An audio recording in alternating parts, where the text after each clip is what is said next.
প্রচুর জল বেঁচে আমার জল রয়েছে, দেখাচ্ছি। কিন্তু কোনো ওয়াটারপ্রুফ মেকআপও করিনি আর কোনো বিউটি লক টেকনিক কিচ্ছু করিনি, জাস্ট নর্মাল মেকআপ।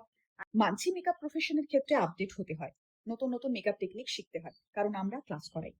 যেমন কিছু বছর আগে ওয়াটারপ্রুফ মেকআপ বহুল চর্চিত হয়, এবং অবশ্যই বলবো এই মেকআপের পদ্ধতি অনেক কার্যকরী। তেমন এবছর হচ্ছে বিউটি লক টেকনিক, যা মেকআপ ইন্ডাস্ট্রির এখন চর্চার বিষয়। ওয়াটারপ্রুফ মেকআপ আমি জানি, তাই আগেই বললাম পদ্ধতিটি বেশ ভালো, তার সাথে অনেক বেশি স্কিন ফ্রেন্ডলি, কারণ কোনো ভয় নেই। আমি আমার ক্লাসে এই পদ্ধতিতে প্রশিক্ষণ দিয়ে থাকি আমার স্টুডেন্টদের, কারণ এটা সেফ। আমি কিন্তু বিউটি লক টেকনিক জানি না, ভবিষ্যতে শিখবো কিনা তাও জানি না।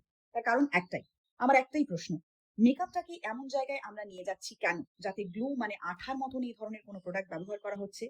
কি এমন প্রোডাক্ট থাকছে তাতে, যাতে কোনো ক্রিম প্রোডাক্ট দিয়ে ঘষলেও মেকআপ উঠছে না? এবং আমরা কি খুব নিশ্চিত যে এই ধরনের প্রোডাক্ট ব্যবহার করাটা স্কিনের পক্ষে ভালো? আমরা কি নিশ্চিত যে এই গ্লু স্কিনে অ্যাপ্লিকেশনের পর কোনো সমস্যা আসতে পারে না?